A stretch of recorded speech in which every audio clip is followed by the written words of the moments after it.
You're not crazy. Understanding narcissistic abuse in a way no one explains. If you are watching this right now, there is a strong chance that something inside you already knows why you are here. Maybe you don't have a clear label for what you are experiencing. Maybe you wouldn't even call it abuse. Maybe you just feel off. You walk away from conversations feeling confused instead of understood. You replay moments in your mind, wondering if you said something wrong. You apologize even when you don't know what you did. You feel guilty, drained, small, but you can't quite explain why. And perhaps the hardest part is this. On the outside, everything might look normal. Your relationship might not appear toxic. There may be no shouting, no visible violence, no dramatic scenes. Yet inside, you feel like you are slowly losing your footing in your own reality. This video is for that experience.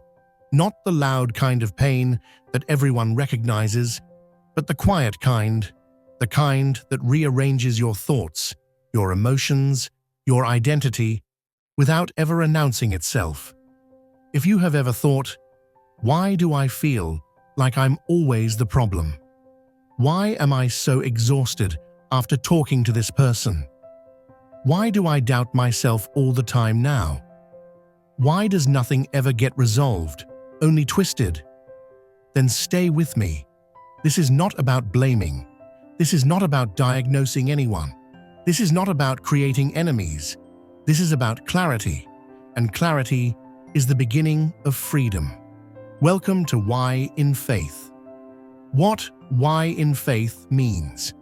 This channel is built for people who are trying to understand something that doesn't have an obvious name. You might not be sure what you are experiencing. You might feel emotionally tied to someone who is also hurting you. You might still love them. You might still hope. You might still believe that things can change. Here, we do not rush healing. We do not shame attachment. We do not force decisions.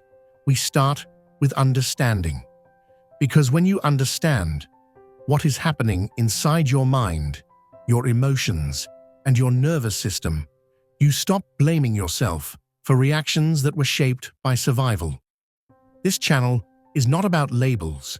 It is about patterns. It is about psychology. It is about how human beings adapt when emotional reality becomes unstable. And most of all, it is about helping you come back to yourself. Most people imagine abuse as something obvious. They imagine yelling, threats, cruelty that leaves no doubt. But narcissistic abuse almost never begins that way. It begins with connection. Sometimes it feels intense. Sometimes it feels special. Sometimes it feels like you've finally been seen. You may feel chosen, valued, understood in a way you never were before. In the early stage, there may be deep conversations, emotional closeness, validation, attention that feels meaningful. You might think, this person understands me. This feels different from anyone else. I finally feel safe being myself. And that is not an illusion. The connection can feel real. But slowly, often imperceptibly, something begins to change.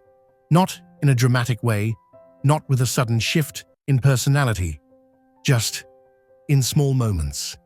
You bring up something that hurt you, and the focus moves away from your feelings. You express discomfort, and it becomes an argument about your tone. You ask for clarity, and you are told you are overreacting. You start noticing that when there is tension, the resolution never really happens. It doesn't end in understanding. It ends in you feeling wrong. Not necessarily because they say you are wrong, but because somehow the conclusion is always that you must have misunderstood.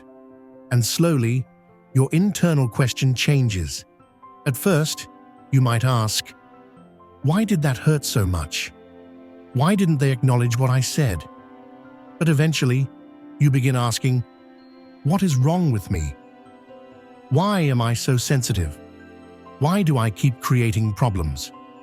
That internal shift is not accidental.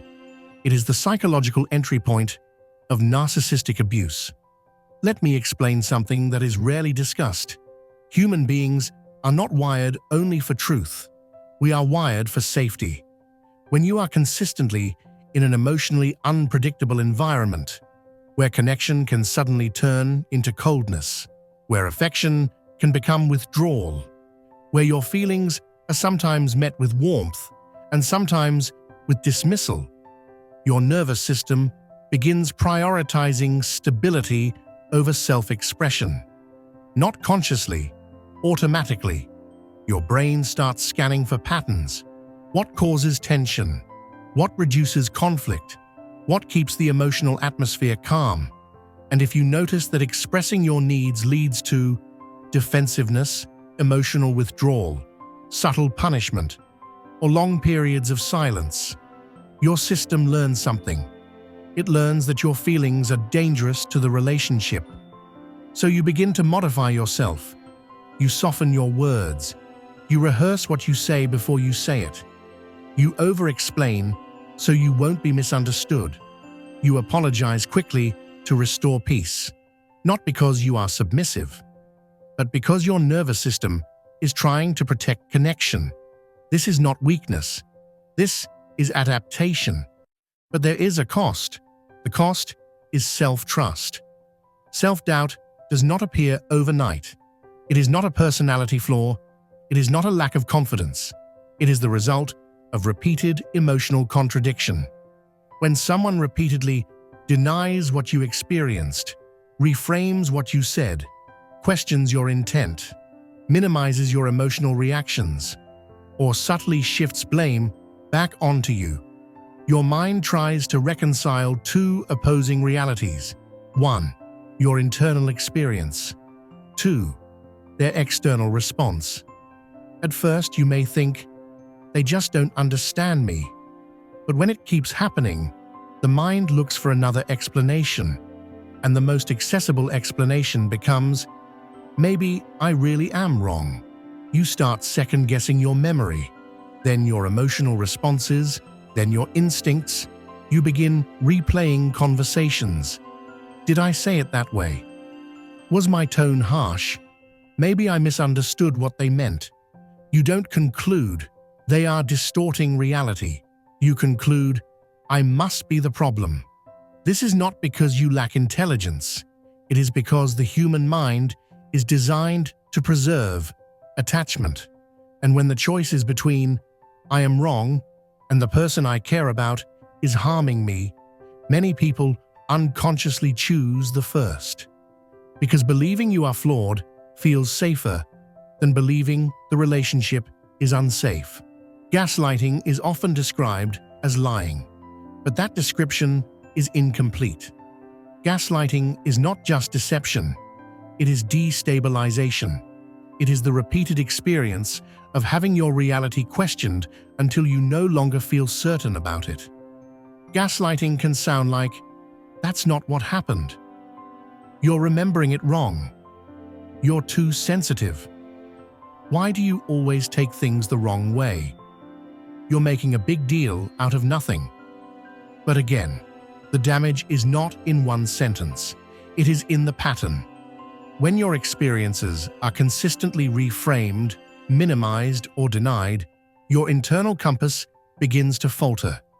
You no longer trust your interpretation of events. You hesitate before expressing emotions. You feel uncertain about your own perception. And this is where the deepest harm occurs, not in what is said, but in what happens inside you. You begin to feel disconnected from your inner authority. You no longer know if you are right to feel what you feel. You no longer know if you are allowed to trust your own mind. This is why narcissistic abuse is so disorienting. It does not attack your body. It attacks your sense of reality. One of the most isolating parts of this experience is that it is almost impossible to explain. You might try to describe it to a friend, and they respond, "But they seem so nice." Are you sure you're not overthinking it? Maybe you're both just misunderstanding each other, because from the outside, there may be no obvious wrongdoing. The interactions may look normal. The person may appear charming, reasonable, even caring. But what others do not see is the emotional aftermath of every conversation, the constant mental replay, the subtle erosion of your confidence, the way you shrink inside yourself. You feel something is deeply wrong, but you don't have a clear narrative to justify it. This leads to further self-doubt. If you cannot clearly explain the pain, you start questioning whether it is real at all. One of the most misunderstood aspects of narcissistic abuse is the emotional attachment that forms. You may feel deeply connected to someone who is also harming you. This is not because you are irrational, it is because of how the brain responds to intermittent reinforcement. When affection is inconsistent, warm one moment, cold the next, your nervous system becomes hyper-focused on restoring the positive state. Every moment of kindness feels precious. Every moment of connection feels like proof that things can improve. You remember how it was in the beginning. You believe that version of them is still there. So you hold on, not because you are blind, but because your brain has learned to associate relief with reconciliation. This creates what psychologists call a trauma bond. You are not addicted to the person. You are attached to the emotional cycle.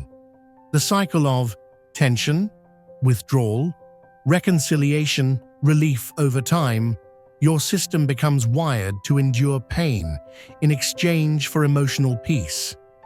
That is why leaving feels so difficult. Not because you do not want freedom, but because your nervous system has learned that connection equals survival. People often ask, if it's so harmful, why don't you just leave? But by the time someone recognizes narcissistic abuse, several things are already in place. Emotional exhaustion, psychological attachment, reduced self-trust, sometimes financial or situational dependence, and most importantly, distorted clarity. Clarity is what allows decision-making. But when your perception of reality has been repeatedly questioned, minimized, or denied, clarity becomes difficult to access. You don't trust your own judgment enough to make a life-altering choice. You may think, what if I'm wrong? What if I'm exaggerating? What if I leave and realize I was the problem all along? So you stay, not because you are weak, but because the part of you that once trusted itself has been quieted. One of the most painful consequences of narcissistic abuse is not what happens in the relationship, it is what happens to you. Over time, you may notice that. You speak less freely. You express fewer opinions. You hide parts of yourself to avoid conflict. You feel disconnected from who you used to be. You may begin to feel, I don't even recognize myself anymore. This is not because you are losing yourself randomly, it is because survival has replaced authenticity.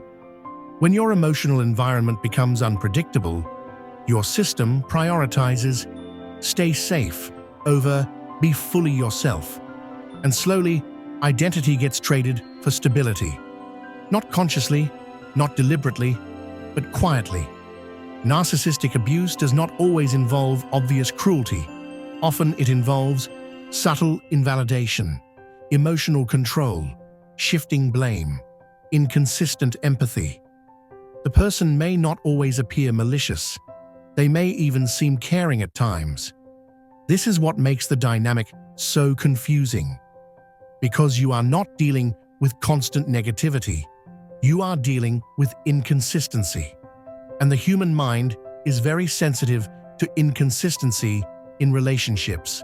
Inconsistency keeps you emotionally invested. It keeps you trying. It keeps you hoping. You are not responding to what is happening now. You are responding to what could be. This is where the name Why in Faith becomes meaningful. Faith in this space is not about ignoring reality. It is not about staying in pain. It is not about enduring harm. Faith here means something quieter. It means believing that your inner voice matters. Your emotions are valid data. Your perceptions deserve respect. Faith is not blind loyalty to another person. It is loyalty to your own consciousness. It is choosing to trust the part of you that feels unsettled, even when you cannot fully explain why. Healing does not begin with confrontation. It does not begin with ultimatums. It does not even begin with leaving. It begins with recognition. Recognition of emotional patterns, internal responses, the ways you have adapted to survive. Recognition that your reactions make sense in the context of what you have experienced. This is not about labeling anyone as a villain. It is about understanding the impact on you. You stop asking, "How do I get them to understand me?" and begin asking, "Why am I abandoning myself to be understood?" That is not rebellion. That is self-return. Many people misunderstand emotional detachment. They think it means becoming indifferent, becoming cold, becoming unfeeling. But detachment in healing is not about shutting down. It is about stepping back into yourself. It is the moment when you stop measuring your worth by another person's reactions. It is the moment when you stop over-explaining your pain to someone who consistently reframes it. Detachment is not punishment. It is protection. You may notice that even when you cannot logically explain what is wrong, your body reacts. You feel anxiety before certain conversations, tension when you anticipate conflict, emotional exhaustion after interactions. This is not weakness. Your body is responding to patterns your mind has not fully articulated yet. The nervous system recognizes emotional instability faster than conscious thought. That is why you can feel unsettled even when you cannot logically justify it. Your body is telling the truth before your mind catches up. One of the most important parts of healing is relearning how to trust yourself, not blindly, not emotionally, but consciously. This means noticing how you feel after interactions, honoring emotional discomfort instead of dismissing it, questioning patterns instead of blaming yourself. You do not have to be certain of everything. You simply have to be willing to ask, what is this experience doing to me? Healing begins when you stop evaluating relationships only by intention and start evaluating them by impact. Let me say this clearly. If you feel confused, emotionally drained, disconnected from yourself, constantly self-questioning, you are not broken. Your mind and body have been adapting to an emotionally unstable environment. You are not imagining things. You are not too sensitive. You are not making problems out of nothing. You are responding to something that your system recognizes as unsafe. This channel is not here to tell you what to do. It is here to help you. Understand emotional manipulation. Recognize unhealthy dynamics. Rebuild clarity. Reconnect with your inner voice. We will talk about gaslighting in real-life scenarios, trauma bonding, emotional detachment, preparing to leave safely, rebuilding identity, and creating peace after emotional chaos. We will move slowly. We will move with compassion. We will never shame you for where you are. If you have listened to this and felt something shift inside you, not panic, but recognition, that is clarity beginning to return. You do not need to make any decisions today. You do not need to confront anyone. You do not need to leave right now. Right now, You need truth without distortion. And that is what we will build here. Slowly, safely, without pressure, without shame. If this video gave language to something you have been feeling but could not explain, subscribe to Why in Faith. You are not broken. You are not imagining things. You are becoming aware. And awareness is where freedom begins.